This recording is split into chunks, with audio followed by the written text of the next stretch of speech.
Aku dah sampai KTM Ipoh, ada event kereta api sarung. Aku cuma ada 2 kain sarung, nak pilih yang ini ataupun yang ini. Ataupun bedai je pakai dua-dua sekali macam ni. Tapi itulah, tak ngam pula. Ataupun aku tanya pendapat orang lain, tapi udah bertelagah pula, tumpah apa ni. Yang sebenarnya buat keputusan tu kita. Decision makingnya kita. Kau kena ingat yang sebetulnya pilihan terbaik dari Yang Maha Esa. Amir demo di sini, lawa-lawa dah handsome belaka. Tujuan aku kemari nak berkenalan dengan orang ramai. Jadi aku bersalam-salaman lah dengan orang ramai.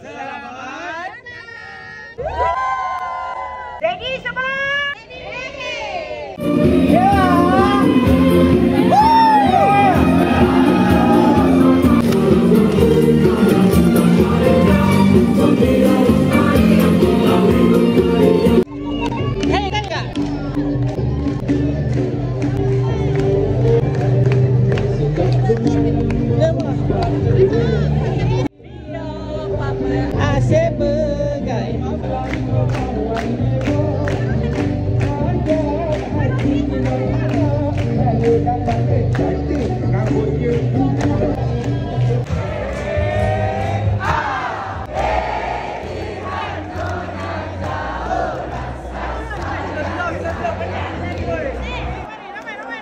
Dah berapa function malam kenduri weh. Kereta api ni asal mula-mula sikit je weh. Sedar-sedar udah penuh weh. Tak muat. Terima kasih korang semua. Lawa baju demo colour sama. Pas checkpoint station KTM tadi, kita berpindah ke dataran Medan Seri Datuk Sagu. So dekat sini adalah second stop. Mantap! Terbaik.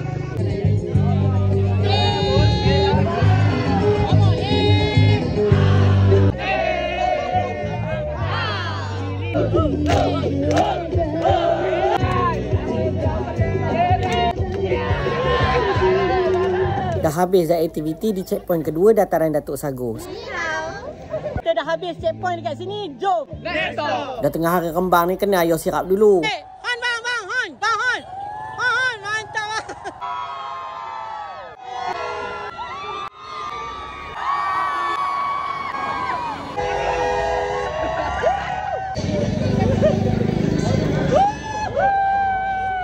Checkpoint ketiga dah settle, sekarang kita menuju ke checkpoint yang keempat. Let's go! Ini laporan ram. Panas Malaysia bang? Weh, panas gila. Walaupun event ni dekat Ipoh, tapi diorang ni datang dari jauh. Kami dari Lido. Aha, aku bukan dengki, tetapi kamu perlu. Selesai aktiviti di checkpoint ketiga, kita menuju ke checkpoint keempat.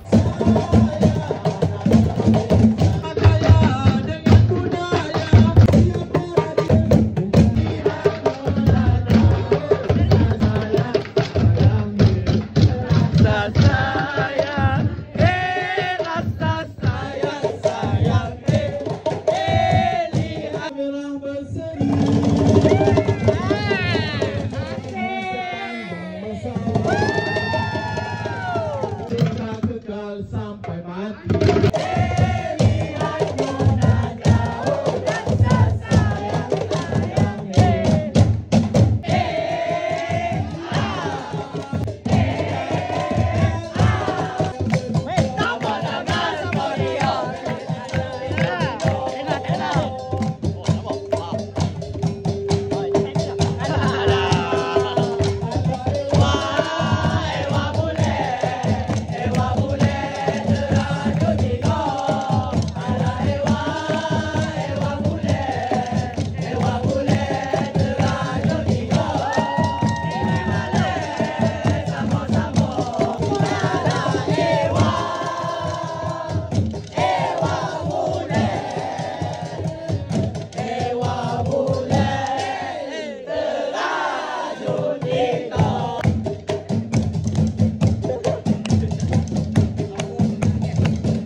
Event pun dah habis, apa lagi? Dah jom balik! Jangan lupa follow aku untuk next vlog yang akan datang.